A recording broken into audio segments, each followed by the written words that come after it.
Welcome to the College of Complexes. This is our 486th meeting since we started in February 2009. We put a speaker on every week, a different subject. We require a speaker to take a position on an issue or express a point of view. They have to be for or against something. We don't care what it is. We give them an hour to make a presentation. If they go over an hour, we cut them off. If anybody interrupts the speaker, we remind the interrupter, listen only one fool at a time, one of our rules. Then we have questions and answers from the audience, not speeches of the speaker. And then we have remarks, rebuttals. Everybody in this audience that wants to gets 5 minutes at the podium here to respond to the speaker said, for or against. And our speaker gets the last word. He gets a comment and close the meeting. That's how it works. But before we introduce our speakers, we have time for announcements. Anybody have any announcements they want to make? Now's the time to do it. Okay, come on up here.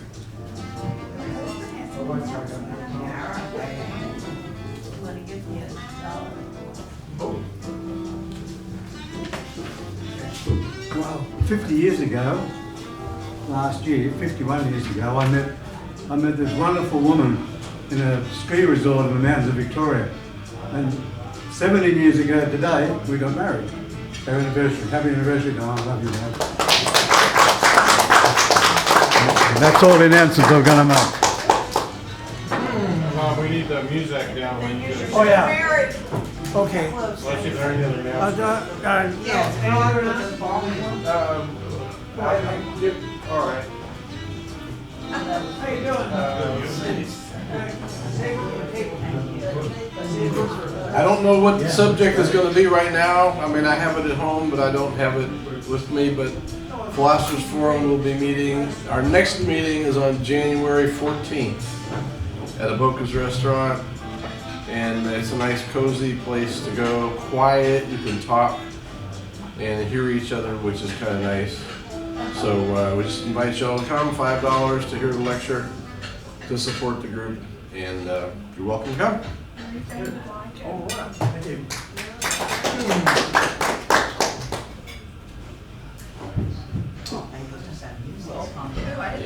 it's kind of hard to hear. I don't know what it's like. Yeah, I can't I was going to wish you all season's greetings, and I hope you're celebrating the holiday of Saturnalia, which was a Roman holiday.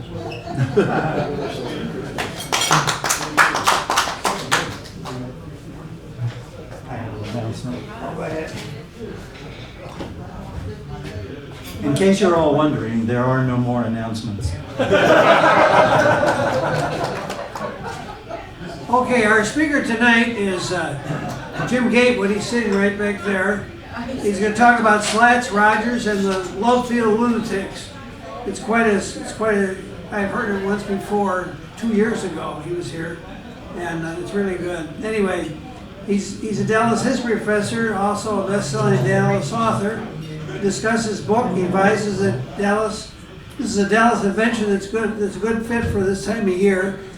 He will tell a story that is posted in Texas historical marker that stands at the main entrance of the McAllen International Airport. He will show, among other things, that when Slats was 18, he lied about his age and got a job with the railroad. His strong will and keen mind enabled him to slug his way to a railroad engineer. The young soldier of fortune discovered he could make money faster hauling bootleg whiskey in the cab of his locomotive. Using his newfound wealth, he built the first airplane assembled at Cleburne, Texas. Later founded a flying circus at Love Field in Dallas. The story excites, expands your imagination, and there is so much more to be said about his continuing path from rags to riches. Jim will also bring books for those who wish to purchase same. Anyway, without further ado, please give a very, very warm welcome to Jim Gatewood.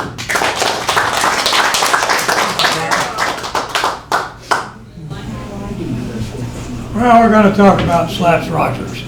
This is a poster showing the airplane called the Old Jenny, and there were a bunch of those made. Slats had a deal out at Love Field where you could buy one of those planes for $100, and they'd give you 2 hours of instruction, and you could fly it home. Now, Slats was born in Dark Hollow, Mississippi in 1899.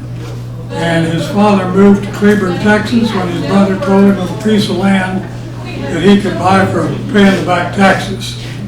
So Slats came to Cleburne, Texas when he was 14. Now he was always interested in kites, and he was experimenting with them, and when the boys would get together to fly their kites, he always had one that would fly the highest and do the most tricks. And when he was in Cleburne, he made an arrangement with one of the neighbor boys to borrow a buggy, and they tied a clothesline to a glider that he made. And Slats was able to get about 40 feet off the ground and travel for a little over a mile, that buggy pulling his glider.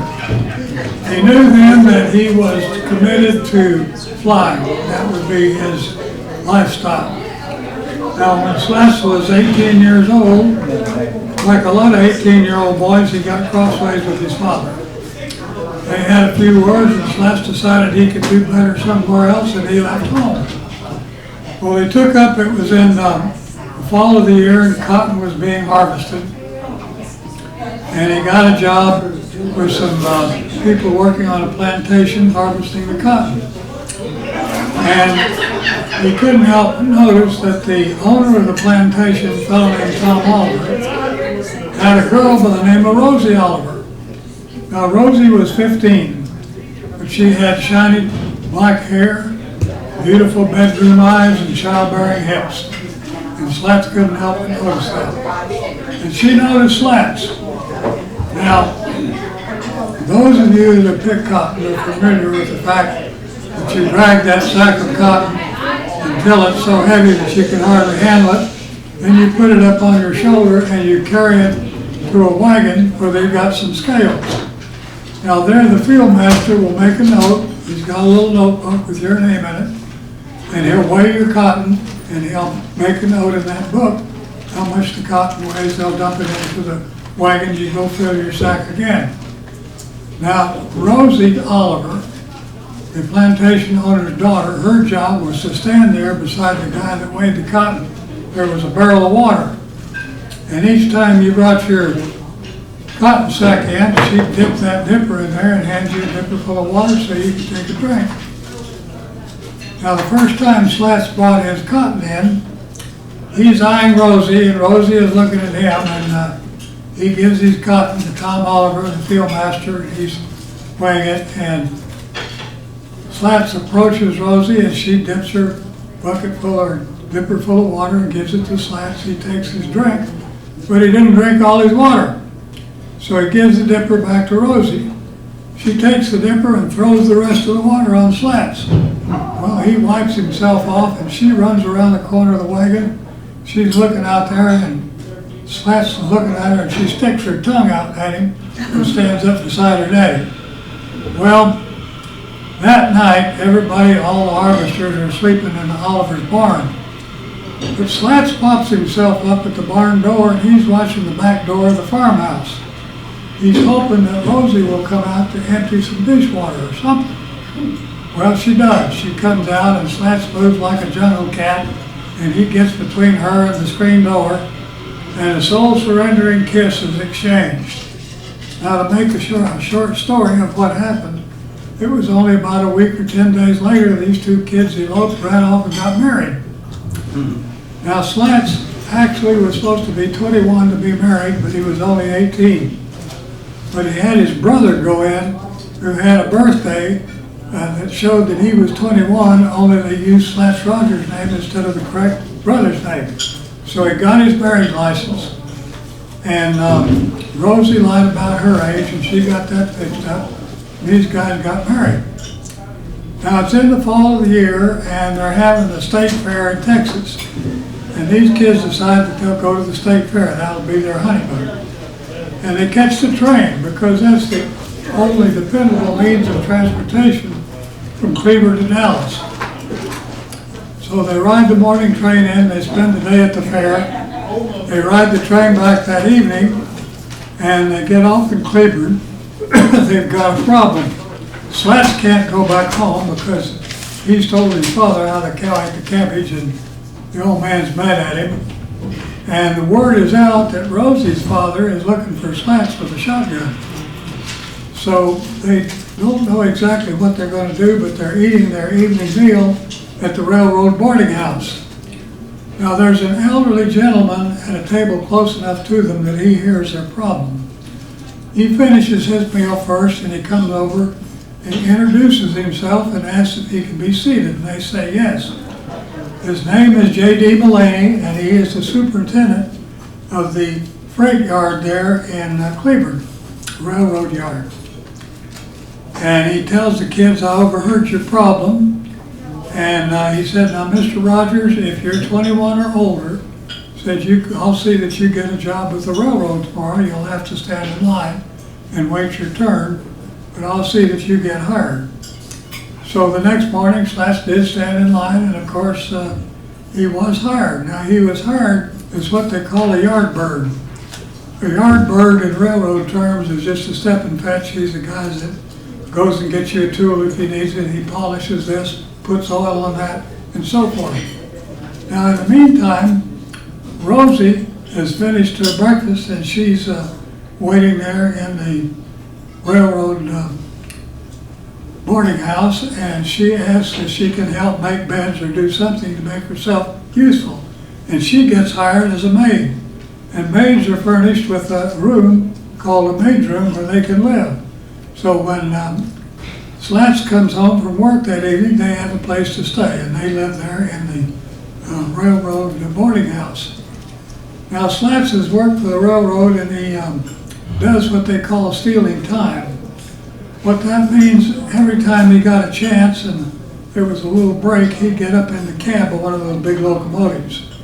And he had an engineering mind, and he would familiarize himself with the various instruments and what control they had on the train. And then as time went by, he got the opportunity, and he was instructed to move one of those big locomotives from one side of the yard to the other, and he got where he could put it on the roundhouse and move it from one track to another. And he learned, of course, how to couple and uncouple. And he really was familiar with the locomotives. Now, he worked for the Santa Fe for about 6 months, a little longer. And all the railroad men were picketing on a Saturday morning and threatening to strike. They were demanding higher wages. Now, no one was paying any attention, but one of those big locomotives had a full head of steam and wasn't locked down properly. And it began to inch along and move. And it was just about to get some serious speed when Slats noticed it. And he broke out running, and he caught the train just as it was getting onto the main line to leave the yard. And he was running just about as fast as he could, and he barely caught it. But he swung up into the cab and shut it down, and then he knew how to back it up and take it back to his parking place and park it correctly. Well, everybody, of course, that was standing in the yard demonstrating, they were watching this, they all cheered and clapped. And of course, Slats went back and stood with them as they finished their demonstration. Now, the next Monday morning when Slats came to work, they tapped him on the shoulder and said, Mr. Mullaney wants to see you in his office. So Slats went to Mr. Mullaney's office, and he sat outside and waited until the secretary said, he'll see you now, and he went inside. Mr. Mullaney looked up from a stack of papers and motioned for Slats to sit down. Slats sat down, and Mullaney got up from behind his desk and brought a box of cigars over and gave Slats a cigar. And he returned to his seat, and he said, Mr. Rogers, he said, the railroad is indebted to you.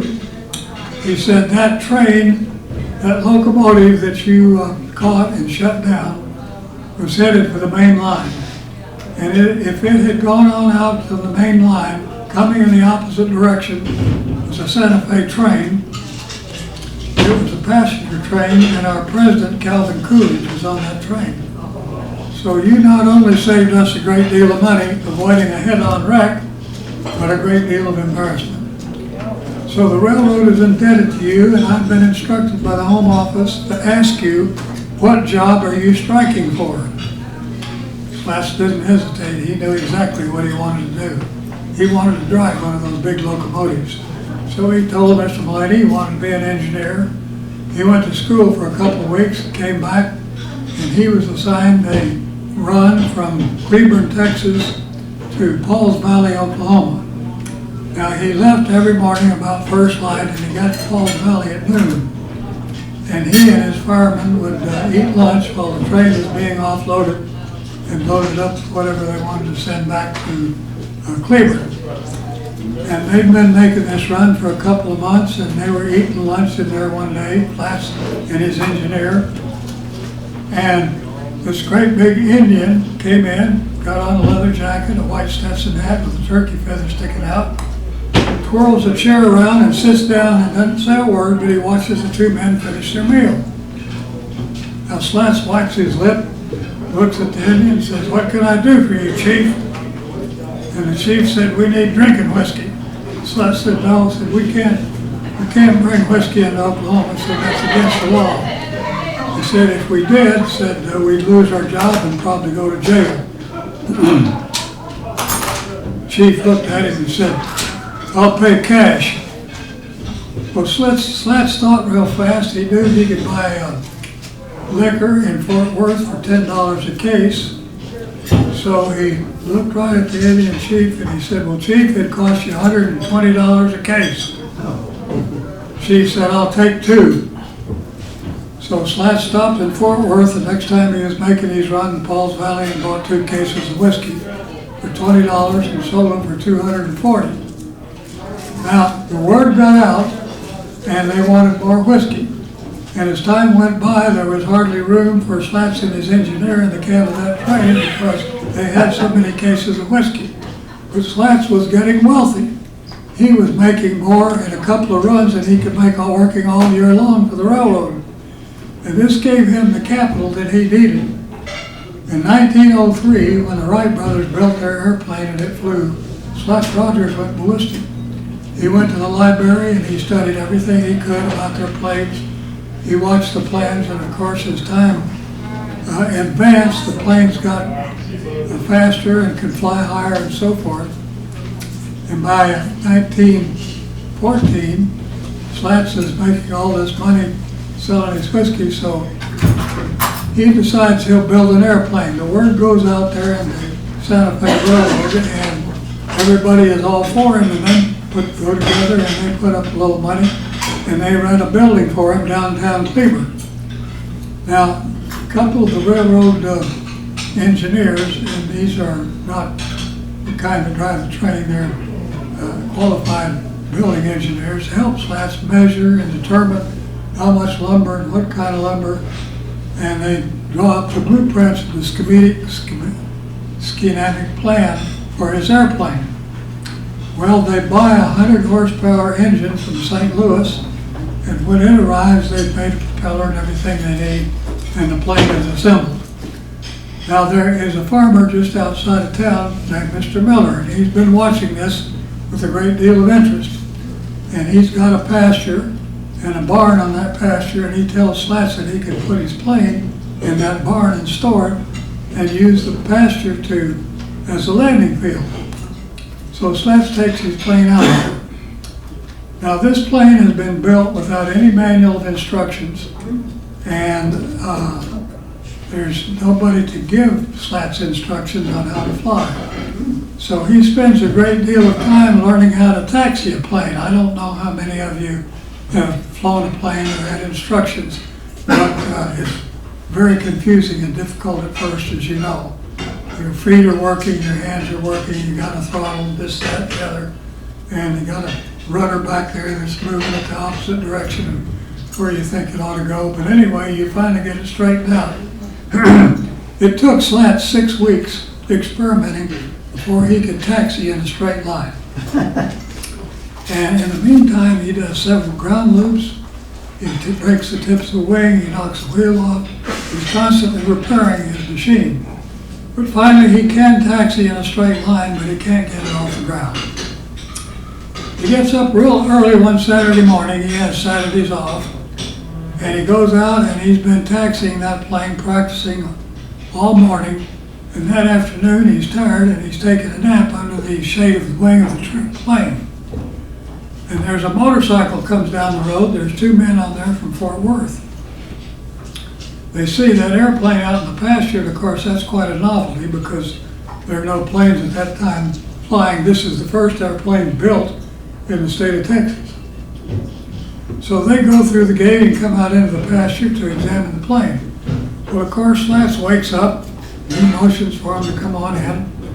They reach back in their saddlebag, they got a fifth of whiskey, and the three men sit in the shade of that wing and finish off that bottle of whiskey. Well, now Slats is wide awake and he's got some of that false courage in his stomach. And he gets up and he tells his two friends, he says, I want one of you to hold each end of the wing. So the two men are holding the wings of the airplane. He said, now I'm going to rev up the engine as fast as it'll go, and when I give you a thumbs up, you turn loose of the wing. Well, they go through this procedure. Now Slats is going straight down the field, faster and further than he's ever gone before. And he realizes now there's a ditch at the end of the field that he didn't know about. Fortunately, there is a little mound of dirt right before you get to the ditch. The plane hits the mound of dirt, bounces, and it's airborne. Now Slats is airborne. He gets about 40 feet off the ground, and he travels maybe half a mile, and he runs out of gas. Remember, he's been practicing taxiing all morning long. So he runs out of gas. Fortunately, he's over a cornfield, and he's going the same way the rows of corn are going. He makes a hard landing, but nothing breaks. He walks to the farmer's home. He borrows a mule and some harness, hitches it up to his plane, and drags it back to Mr. Miller's pasture. Now the word goes out. There were about 5 people that saw him fly. They rush into town.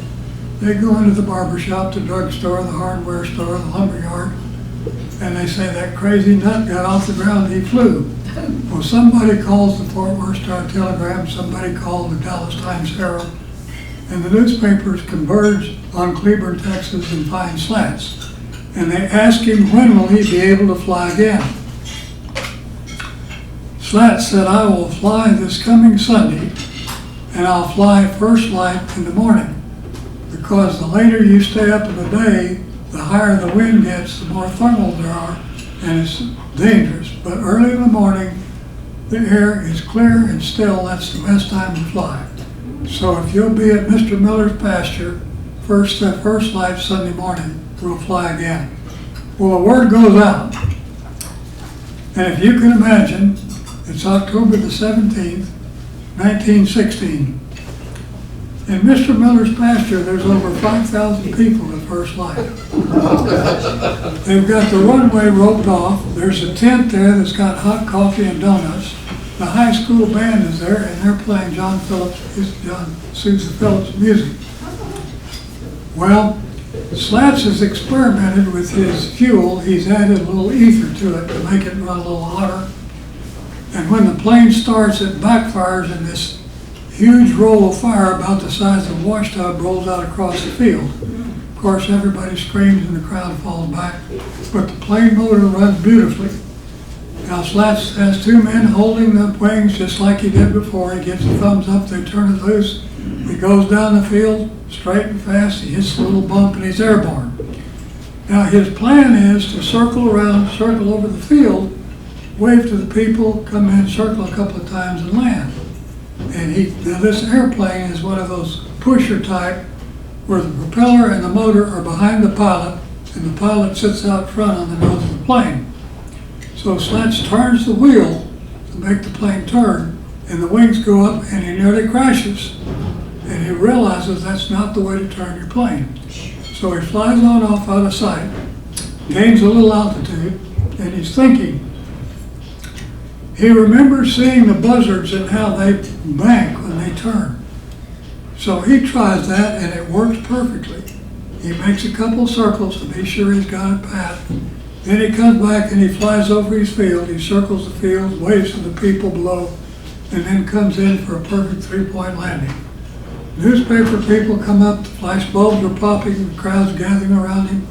This great big fellow in a leather jacket with a white Stetson hat, about 6'2" or 3", pushes his way through the crowd and introduces himself to Slats Rogers. He's running for sheriff over in Ellis County. And his campaign manager explains to Slats that next Saturday at 10 o'clock, he said there's going to be a rally, a political rally, and we want you to fly your airplane over the courthouse there. Now, those of you familiar with the courthouse in Waxahachie know what a beautiful courthouse that is. And the steeple is 200 feet high. Now, Slats has never been 200 feet high, but he knows that he's got about 20 miles to gain that altitude. And it's a beautiful October morning. The wind and the air is calm, it's perfect. He flies, he gets there, he circles the steeple twice, waving to the people below. It's a big success. Incidentally, he got paid, he asked to be paid $600. The campaign manager told him, he said, well, Mr. Rogers, he said, $450 is all the money we got. So I said, I'll take it. So he's made $450. He comes back to Mr. Miller's pasture, perfect landing. Before he gets out of the plane, 5 men approach him. They explain to him they're with the Woodsman of the World fraternity, and they're having a picnic just down about 5 miles below Cleburne on the river. And if Slats will fly over there, they'll pay him. And they ask how much. Slats says, well, how much were you willing to pay? They said, well, what do you want? Slats said, well, I want $600. They said, okay. So Slats knew that it was dangerous to fly this late in the day, but $600, he'd already made $450. That would be a good day's work for 1916. So he takes off, and sure enough, the wind thermals get him and he crashes. Now, nearly everyone who ever crashed one of those pusher-type planes was killed because you're sitting right in front of the motor and the motor comes forward when you crash and crushes you. Slats knew this, so he had arranged his harness so he has one piece of harness he can jerk and he's released, and he rolled out of the way of that motor. But the radiator broke and he was badly scalded with hot water. It was a very painful injury. They took him to Parkland Hospital. He drank nearly a half a bottle of laudanum and, of course, was unconscious. He said that he could even feel that pain through the darkness of the laudanum. He woke up a couple of days later at St. Paul's Hospital, and the doctor told him he was very fortunate that he had a cracked vertebra, and just a little more pressure and his neck would have been broken and he wouldn't have survived. Anyway, about 6 weeks later, he was able to go home. Now, the hospital staff was never so glad to see someone leave the hospital as Slats Rogers. Because what would happen? The railroad people would come to visit him. Now, they could come in groups of 5. No more than 5 could be in a room at a time. They'd always have a big bouquet of roses, and down inside that big bouquet of roses would be a fifth of whiskey. And as soon as the nurse left, the whiskey had come out, they'd start passing the bottle. Well, of course, it wasn't long and there'd be a pretty ruckus party going in there. The nurse would come in and insist that they settle down. They would insist that the nurse take a drink with them. So as things progressed, it just seemed that it got worse and worse, and they were really glad when Slats left. Now, by the time he got out of the hospital, war had been declared, and we just entered the war with Britain and France. There was no Air Corps at the time. The only thing they had was a Signal Corps. They had these balloons they'd put up where they'd watch the enemy through telescopes. So Slats went to the Signal Corps and he talked to the recruiting major there and told him he had an airplane and it was his plan to fly over the enemy and drop dynamite on him. Well, the major thought that was a good idea, so he signed Slats up. But when the Army found out that he knew how to fly, they sent him up to Fort Sill, Oklahoma and made an instructor out of him. So all during the war, Slats never got to get any action, but he taught a lot of people how to fly. Now, Slats said that when he got hold of one of those factory-made airplanes, it was so much better than his and handled so much easier that he knew for the rest of his life he was going to be a flyer. Now, when the war was over, the commandant here at Love Field, and Love Field at that time was a state-of-the-art military base, none better in the United States. The whole field was sodded in Bermuda grass, and the runways were covered with gravel, so they weren't muddy. Now, they had 11 hangars and over 200 airplanes, And these flying jennies, they were training cadets how to fly. That was their business. Now the war is over and the commandant wants to raise enough money to build a swimming pool for the cadets. So he puts on the wire, we're going to have a flying frolic. And he invites anybody, San Antonio, anybody close enough with an airfield that can fly in. We're going to have mock dog fights, we're going to have parachute jumps, we're going to have gunnery competition, bombing competition, we're going to shoot down a couple of observation balloons, and it'll be a 2-day extravaganza. Now they also set up one of the hangars as a dance hall and hired some first name bands. They had another hangar as a commissary where they did prime rib and whatever you wanted to eat. And of course there were plenty of girls that volunteered to dance. Now, it was a big party, and there's pictures in the book of cars parked as far as you can see all the way to the horizon. The railroads were running trains out there 4 times a day, to and from the flying frolic. It was a big success.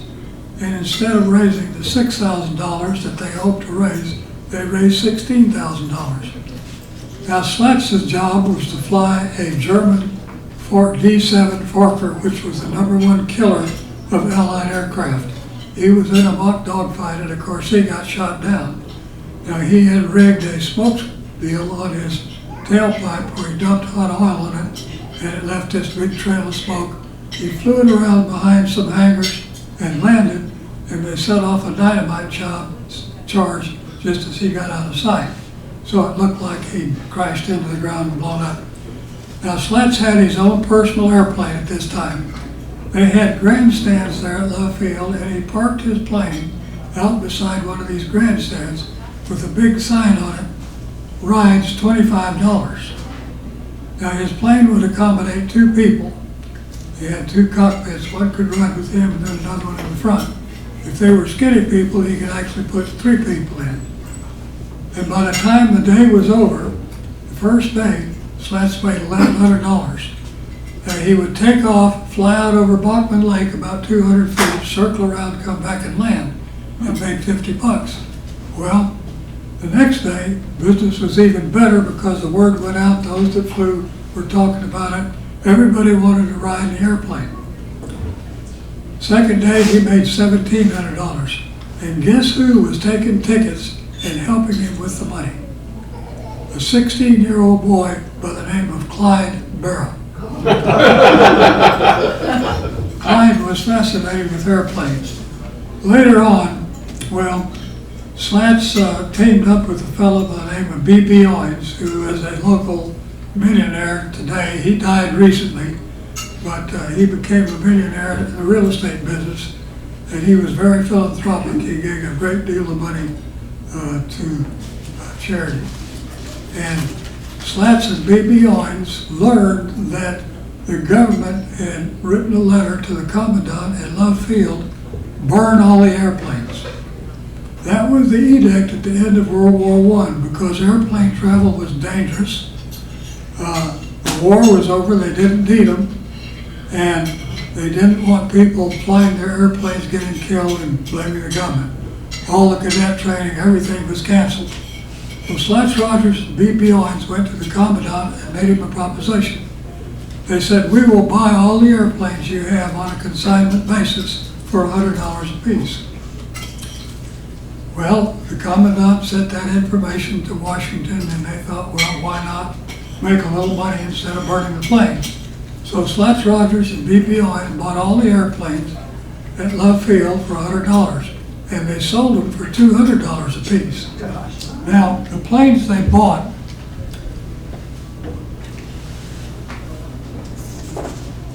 were these flying jennies, which were the training planes that the Army used to train their cadets. You could buy one of these planes for $200. You got 2 hours of training, and then if there was a flat field or a cotton field near your home, you could land your plane there.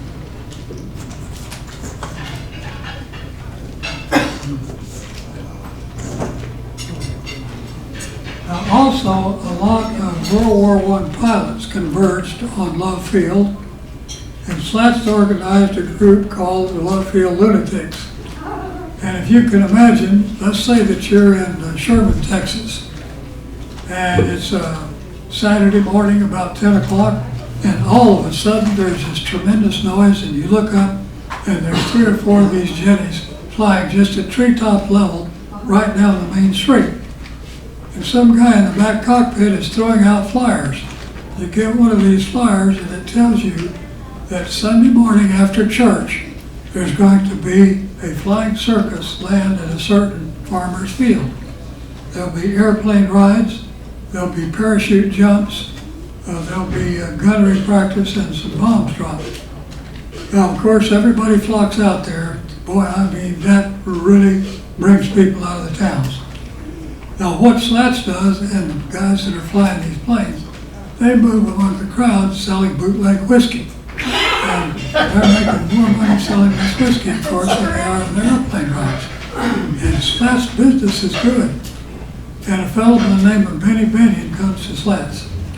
And he tells Slats, he says, we got a problem here in Dallas. He said, they're lapping this stuff up faster than we can make it. So he and Slats team up, and this is what they do. They buy 5 red houses at Oak Cliff that are side by side. They have a plumber go in there and redo the plumbing, so this is a giant still.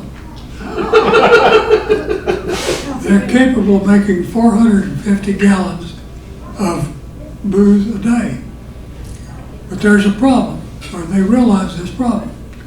One of the main ways that the revenuers find the stills is because of the smell. They can trace the smell and go to the still. So they pipe the fumes into the city sewage. Oh my gosh. Well, this works real good, except if you lived in Oak Cliff and you flushed to John, you got this great big. But anyway, this goes along pretty good, and they make a lot of money that way. Well, of course, finally, Prohibition is over, and that party is closed. And Slats is approached by some Mexican people that want him to run guns into Mexico. Well, that seemed like a pretty good deal because they're paying real well and there's not much to it. So he starts running guns into Mexico. Then he's down there after one of these flights, and he's spending the night in a local hotel, and they're having a big party, and they come to him, and they want him to bring 2 Browning water-cooled machine guns in. Now, the Browning water-cooled machine gun, if we had one right here, stands about this high. It's got a large barrel on it you put water in to keep it cool. Really, it's a small piece of artillery, and the bullet that it shoots is about the size of my thumb and that long. Slats balks at this. He says that weapon will kill a lot of people fast, and it's going to get somebody in big trouble. They're going to want to know, where did you get the guns? And I'll be involved, so I'm going to stand aside. The Mexicans all leave. They come back about 20 minutes later, and they say, well, Mr. Rogers, we're going to tell you why we're going to use these guns. He said, we're going to use them to hold up a trainload of gold. And if you'll bring those guns in, we'll give you half the gold off the train. Slats smells a rat right away. He figures these Mexicans are going to kill me. They're just using me to transport the guns. So he has a plan. And he brings the guns in. Now the deal is, they're going to hold up this, the gold is being shipped from Mexico City over to the coast, Tampico. They've hit oil there, and oil workers are demanding to be paid in gold. So these trainloads of gold are going once a week to pay the miner, to pay the oil people. Well, the deal is, the soldiers that are guarding the gold, the commandant is the cousin of the Mexican bandit who wants to hold up the train. And he's going to get half the loot for keeping the soldiers from firing at the bandits. Now, the way they're going to do this, they're going to take those 2 Browning water-cooled machine guns.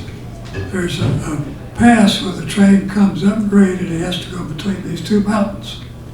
And they will fire these machine guns over the top of the train. They'll have a flagman out there that flags the train down so it stops. The Mexican commandant will explain to his men, we're surrounded and outgunned. Get outside, lay your guns down, and hold your hands up. Well, this all comes to pass. And Slats has a wagon and a mule, and the bandits have a wagon and a mule. They're on the side of the mountain. When the train stops and all the soldiers are outside holding up their hands, Slats and the bandits are supposed to come down and offload the gold into their wagons. Slats knows he's to be killed somewhere between where he starts that wagon before he gets to the train. So he has a plan. Everything goes off like clockwork. The flagman stops the train, the machine guns open fire, the Mexican commandant tells his men to get out, hold up their hands and lay down their weapons, which they do. Now the bandits are on both sides of the train on horseback. Slats is starting down the mountain in his wagon. All of a sudden, from nowhere, 3 aircraft come in at treetop level. The last one that comes by is a British de Havilland bomber, which has a back cockpit with twin 30 caliber machine guns there. That gunner is firing right down that railroad track. Of course, the dirt's flying, the gravel's flying. Every now and then a bullet hits the rail, sparks are flying. The bandits who are on horseback, their horses are bolting and rearing and throwing them off. The soldiers who were holding up their hands run into the woods to get out of sight. The engineer in the train runs off into the forest. Now remember, Slats knows how to drive one of these trains. So he gets off his wagon, gets up into the cab of that locomotive, throws it in reverse, and backs it back down the track about 3 miles where there's a flat area. His planes come in and land. They offload the gold onto his 3 planes. He gets into one of them and they fly back to Texas.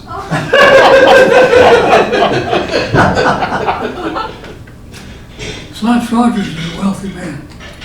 Fortunately, in McAllen, Texas, one of his students is now a banker. And they take that Mexican gold, put it in the bank, nobody knows where it is. Okay, Slats has got all this money now, and the banker tells him the owner of our airfield out here is in poor health. If you want to buy that airfield, I'll negotiate a deal for you. And Slats buys the airfield there in McAllen, Texas. Now, there's not much for him to do, and he takes up a paper route. The ranchers around would like to get a newspaper. So he flies out and busts newspapers to these various ranches. And as he takes off every morning, right there close to the airfield, there's this house and 3 kids come out there always waving to him. Well, he buys some candy and starts dropping bags of candy and little gifts to these kids. Well, pretty soon this woman comes out and she's waving. And from about 60 feet up, she looks pretty good. So Slats decides he's going to pay a visit, and it's just about Christmas time. And he goes up and knocks on the door. They invite him in. They're glad to see him. Make a big fuss over him, have him for lunch. And he finds out that this very shapely lady is the kid's mother, and she's a divorcee. Well, one thing leads to another, and they get married. He's got 3 kids. Now, in the meantime, Slats has got a good friend, and he likes to go across the border to Reynosa, which is just across the border. They have a place where they go and eat tequila and eat cabrito, this roasted goat. And it's about 2 o'clock in the morning. These boys have been partying. And Slats' friend starts to cry. And Slats asked him, he said, well, what's the matter? He said, well, I'm trying not to talk about it, but I've held it just as long as I can. He said, I got a note coming due the first of the month, and I was dependent on my harvest to pay for the note. See, I own citrus orchards. And he said, the red mites are into my orchard and I can't harvest my citrus because it's got all these bugs in it. So Slats thinks. About 45 minutes later, he tells his friend, he says, you go back across the river and build a huge fire at the north end of your orchard. And Slats goes over to his hangar where he's got all his airplanes. And he wakes up one of the men that sleeps there named Sean Smith. Sean was a World War I veteran. At the top of his ear shot off, everybody called him Sean. said, Sean, I want you to get in the front cockpit of one of those jennies, knock the floor out. Get a cord sheller. Now those of you that were raised on a farm know that a cord sheller got a crank on it. And you put your ear cord in there, and as you turn this crank, it's got claws in there that are pulling the cord off.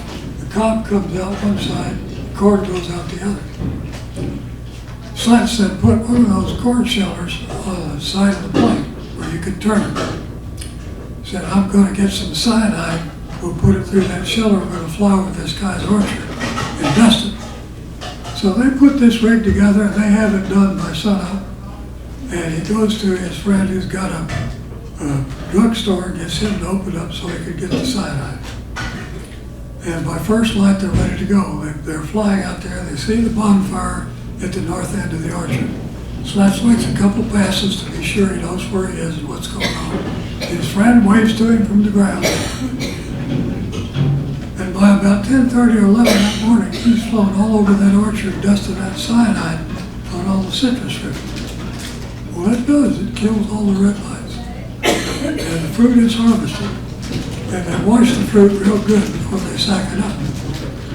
But the word goes out that the crop was saved, and the local agricultural agent comes to see Slats. And he has to explain what he did. In the meantime, Slats has made some improvements. He's quite an engineer himself, and he's made some improvements on the dusting mechanism. And one of his hobbies is buying and collecting World War I vintage aircrafts.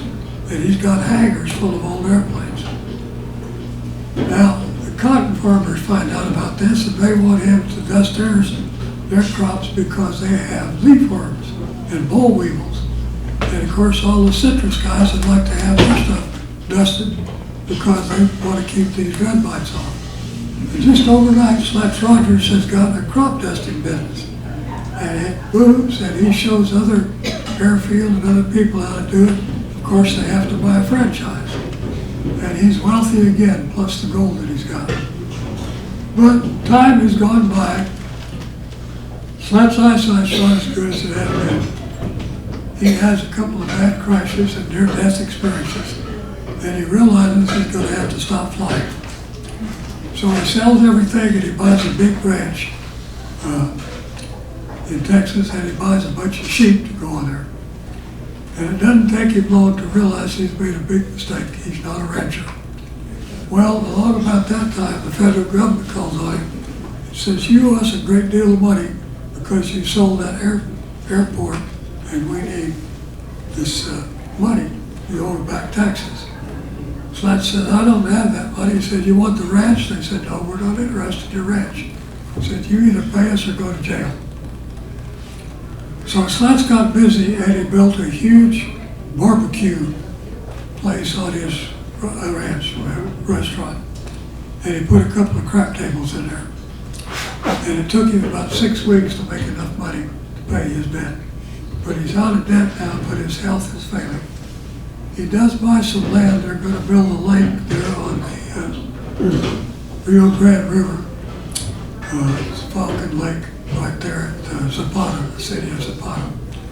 He buys some property there. He builds an airstrip, and he calls it the Lakefront Lodge. I didn't realize it, but after Slats Rogers had died in the 70s, I hunted out of that Lakefront Lodge and heard stories about Slats Rogers. Well, my father had played poker with Slats Rogers. So when they dedicated this historical marker to him, I attended that meeting, and I met his granddaughter. She said, Mr. Gatewood said, I've got your grandfather's helmet and goggles. I've got a scrapbook with all the newspaper articles, and I've got a lot of stories. If you'd like to write the book, I'll help you. So we've got the book on Slats Rogers, and I dare you to find, even fiction, a wilder, woolier story than Slats Rogers, that airplane. I want to thank you so much for having me. I have these books out there, and I've written 9 other books on Dallas history. But you can have any book on the table for $20. And boy, do they make good Christmas presents. I want to thank you so much. If there's any questions, I'll try and answer them.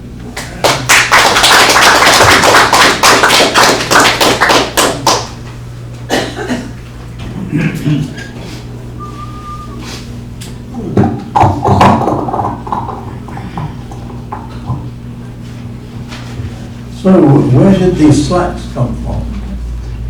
Where did Slats come from? Yeah, the slats name. Oh, the name Slats, that was a nickname.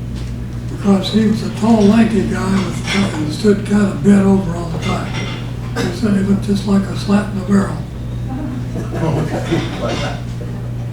I have a question. How did he meet Clyde Barrow to begin with? Clyde Barrow was fascinated with airplanes, and he hung around Love Field.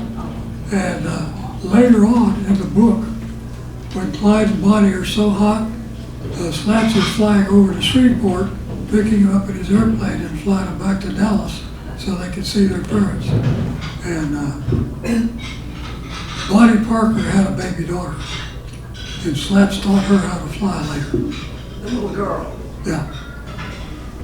And whose child was she? Was she a Clyde Barrow? Yeah, well, yeah, she was Clyde Barrow's child. There's a book, Bonnie and Clyde's Baby Daughter. It's one of my books out there.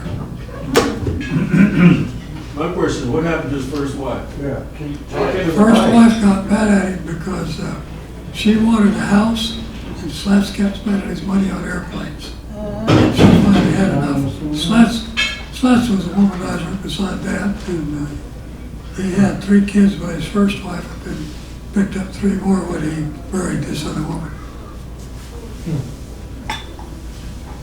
A couple of questions as it relates to the Indian, Native American Indians that he was selling the liquor to.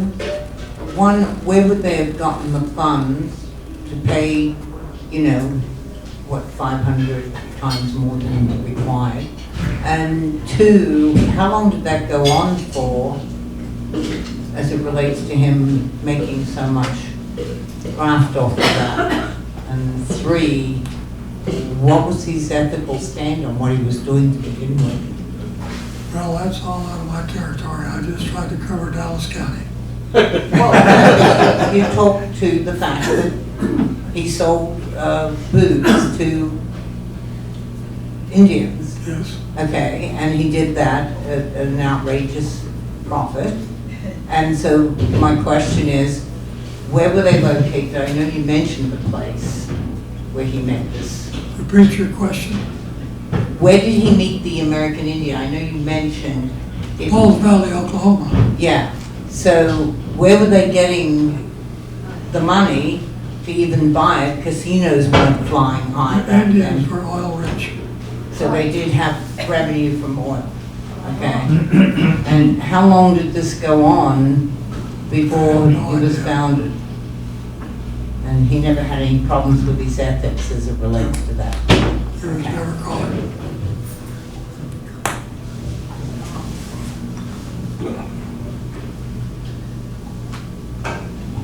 It was nice hearing that the aviation history of Love Field, it has a lot more aviation history. You could probably even write about the P-51 Mustang that made its first flight at Love Field. And it was one of the most famous fighters ever. 6 different countries, I think, in the Vietnam War chose to fly that as a fighter plane because it was better in dogfights than jets.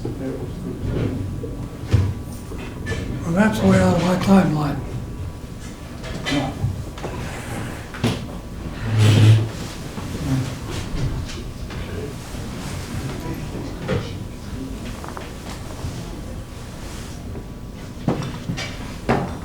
Is he?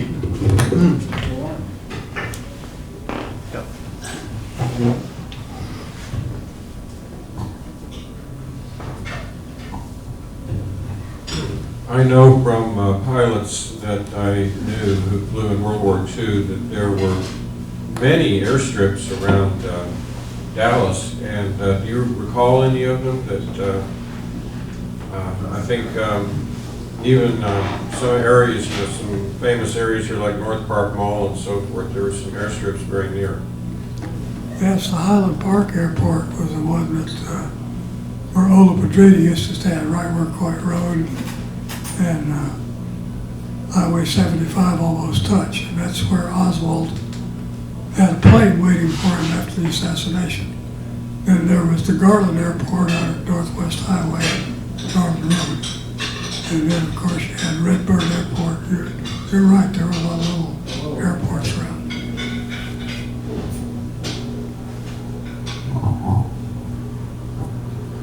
There was another airport right at Royal and 35. And then there was another one a little farther down 35 that were here in the 60s when we first moved here. They were all over the place.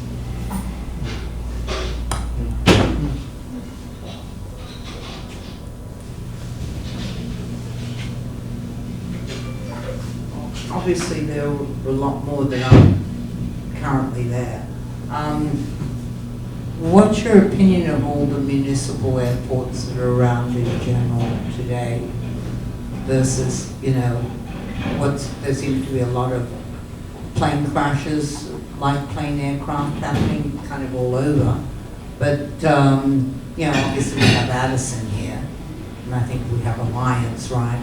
But in general, the bigger these urban areas are getting, do you have any view at all as it relates to potential safety with a lot more people in these areas? Our research didn't get into that because, of course, we're establishing past history. And this one all ended about 1958 because that's when Slats died. Yes, so where is Slats buried? Slats is buried in Cleburne, Texas. And they have an airport there called the Slats Rogers Airport, and there is a road called Slats Rogers Drive. Is all this, so where's the best, I know there's a nice museum in Addison, so do they have other museums that, cover the early days actually? Is that on Love Field or? Love Field, that's a big part of Love Field. There's a great one at Love Field. You have touched on one of my tender nerves. I'm very upset with Love Field because they don't have anything about Slats Rogers. Of course, it's run by a bunch of guys that came down here from someplace besides Texas. That explains it. Explain it. I think we're out of questions. You get to sit down.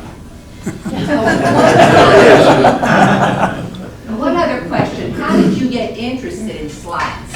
I mean, how did you get interested in that? Well, when I was a small boy, my family used to take me picnicking on Sunday afternoons out at Bachman Lake. And at that time, there was no law saying that the planes had to be a certain height. And they'd come into land right over Bachman Lake. And I'm waving at them. And every now and then a pilot would wave back. And Dad would say, well, that probably was Slats, because Dad played poker with Slats Rogers. So I'd heard that name all my life. And then when the historical marker was dedicated, being a historian, I wanted to see what was going on. That's where I met his granddaughter. Oh, that is so interesting.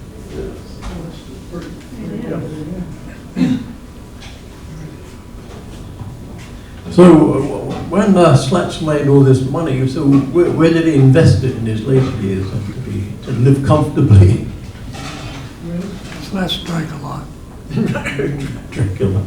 His granddaughter was very sorry that Granddad didn't invest, but he was also a gambler. And just easy come, easy go. So was it an Irishman? Well, of course, he had the lakefront lodge there in Zapata at Falcon Lake and a few other things, but nothing like the fortune. Well, and of course, he had a bunch of old airplanes, and nobody wanted them.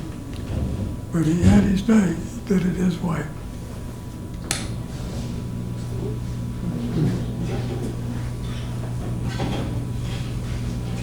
I think we're out of questions. So he enjoyed himself. You get the last word. You get the last word. Whatever you want to say. Answer any, either respond to all these remarks. Last word, that's all I want to say. And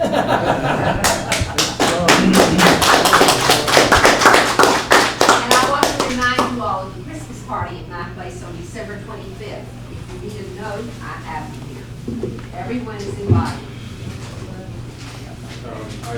Need a note from my teacher? You may need a note to remind yourself. Oh, yes. You can play. That's it for tonight. Our speaker's still here. You get to talk to him, and he's got some books out there that he wrote that you may want to buy some. And it was a real pleasure having him here. Thank you.